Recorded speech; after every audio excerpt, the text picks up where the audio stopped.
Good morning. पिछले video में हम लोग पढ़ रहे थे हिंद चीन में राष्ट्रवादी आंदोलन। हिंद चीन के राष्ट्रवादी आंदोलन के बारे में जाना, हिंद चीन में किस तरह की समस्या आई, किस कारण से वहां आंदोलन हो गए, कौन कौन से राष्ट्रवादी नेता वहां उभर कर सामने आए, इन सारी बातों को हम लोगों ने जाना। अब हम लोग का इकाई 4 है हमारे किताब का, सब्जेक्ट का, भारत में राष्ट्रवाद। यानी पूरे विश्व में जिस तरह से अन्य देशों में, जैसे हम लोग यूरोप में राष्ट्रवाद पढ़े थे, हिंद चीन में राष्ट्रवादी आंदोलन पढ़े थे, यानी हर देश में किस तरह के राष्ट्रवादी आंदोलन हुए, किस तरह पूरा देश एक एकीकरण के सूत्र में बंधा, किस तरह वहां की आंदोलनें हुए, कौन कौन से राष्ट्रवादी नेता निकल कर सामने आए, इन सारी बातों को हम लोगों ने देखा। ठीक उसी प्रकार भारत में भी राष्ट्रवाद की कमी थी और भारत में राष्ट्रवादी नेता हुए और उन राष्ट्रवादी नेताओं के कारण भारत का पूरा एकीकरण हो चुका। देखिए, राष्ट्रवाद क्या है? राष्ट्रवाद मतलब होता है राष्ट्रीय चेतना का उदय। राष्ट्रीय चेतना का उदय यानी राष्ट्र के प्रति आपकी चेतना का उदय, अपने देश के प्रति नई चेतना का जागृत होना राष्ट्रवाद कहलाता है। नई सोच का जागृत होना राष्ट्रवाद कहलाता है। उसमें भारत में आर्थिक, सामाजिक, राजनीतिक, न्याय, इन सभी का एकीकरण का आभास होता है। यानी एकीकरण की संभावना बनती है उस राष्ट्रवाद में। एकीकरण संभव हो पाता है। 19वीं शताब्दी के पहले तक भारत छोटे छोटे राज्यों में बटा हुआ था, छोटे छोटे टुकड़ों में बटा हुआ था, छोटे छोटे राजा यहाँ पर राज करते थे, जिसमें हर चीज की कमी थी। एक समान शासन की कमी थी, एक समान न्याय की समस्या थी। यानी किसी भी राज्य में एक समान न्याय संबंधी नहीं था, एक समान शासन का विधान नहीं था। हर राजा एक दूसरे को हराने लड़ने में लगे रहते थे। एकीकरण की संभावना बिल्कुल नहीं दिख रही थी, एक होने की संभावना कहीं नहीं दिख रही थी। तो ये सारी समस्या थी।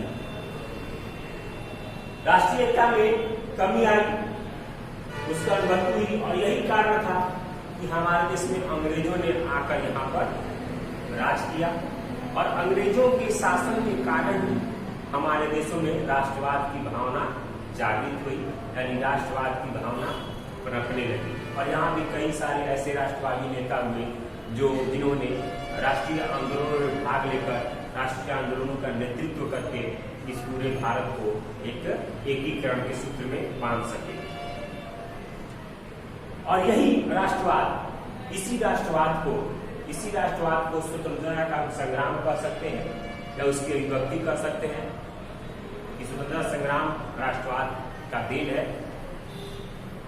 यानी राष्ट्रवाद की भावना जगने के कारण ही स्वतंत्रता आंदोलन हुए, स्वतंत्रता संग्राम हुए और तब जाकर एक स्वतंत्र गणराज्य के रूप में हम स्थापित हुए। 19वीं शताब्दी में हमारे राष्ट्रीय चेतना का उदय का मुख्य कारण था अंग्रेजों की शासन व्यवस्था।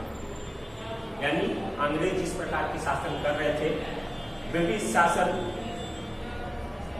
शासन ने जो हमारे यहाँ राजनीतिक, आर्थिक, सामाजिक परिवेश में जो शासन स्थापित किए थे, जो न्याय स्थापित किए थे, जो योजना बनाई थी उन्होंने न्याय करने की, उसी का परिणाम था हमारे यहाँ राष्ट्रवाद का उदय। भारतीय जनता, भारत के जो लोग थे, ब्रिटिश शासन से कोई अछूता नहीं रहा, उनके शोषण से कोई अछूता नहीं रहा। यानी ब्रिटिशों ने हमारे देश के हर वर्ग, ऊंच हो नीच हो, धनिक हो गरीब हो, हर वर्ग का उन्होंने शोषण किया, हर वर्ग को उन्होंने लूटा और जो एक नए क्रांति की तरफ वो जा रहा था। और उसी शोषण के कारण उन लोगों के खिलाफ असंतोष की भावना बनने लगी, असंतोष हुआ अंग्रेजों के खिलाफ और वो एक क्रांति का रूप ले लिया। दूसरी तरफ अंग्रेजों ने हमारे यहाँ भारत में कई तरह के विकास भी किए, व्यापक स्तर पर विकास किए, जिसमें आप लोगों को डाक व्यवस्था, रेल, छापे खाने, टेलीफोन,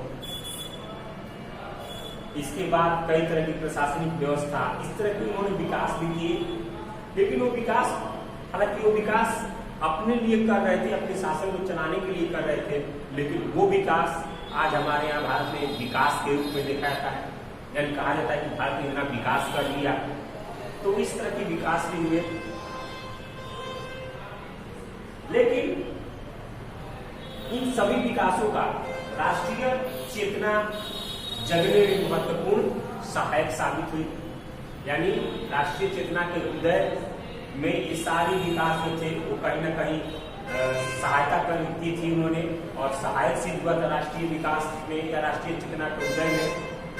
और तब जाकर राष्ट्रीय चेतना का उदय हुआ और भारत के बहुत सारे राष्ट्रवादी नेता निकलकर सामने आए और उन्होंने अंग्रेजों के खिलाफ, ब्रिटिश के खिलाफ, इंग्लैंड के खिलाफ उन्होंने एक नए क्रांतिकारी अभियान चलाए और तब जाकर राष्ट्रवादी आंदोलन यहाँ हुए।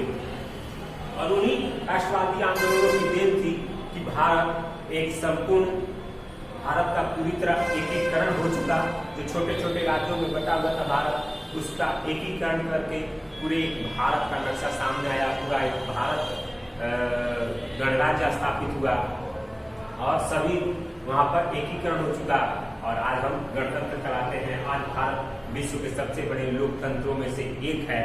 तो इस तरह की हमारे यहाँ राष्ट्रवादी चेतना जागृत हुई और राष्ट्रवाद का उदय हुआ।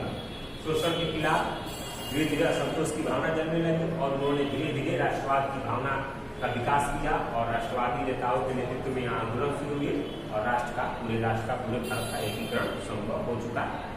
15 अगस्त 1947 को आजाद हुआ भारत और उसके बाद पूरे भारत को एक गणराज्य के रूप में 1950 में घोषित कर दिया गया।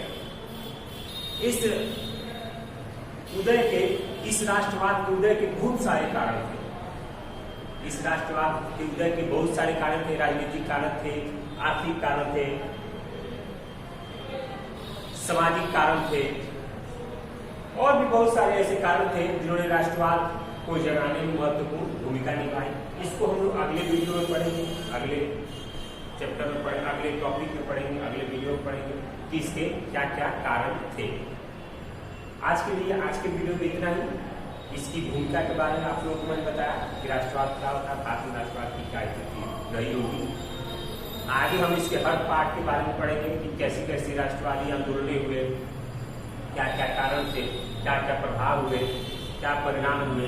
इन सभी बातों को हम आगे वीडियो में पढ़ेंगे। ये चैप्टर, ये लेसन आप लोगों के बहुत ही इंपॉर्टेंट है क्योंकि इसमें भारत का पूरा स्वतंत्रता संग्राम का दिया हुआ है, देखा जोखा।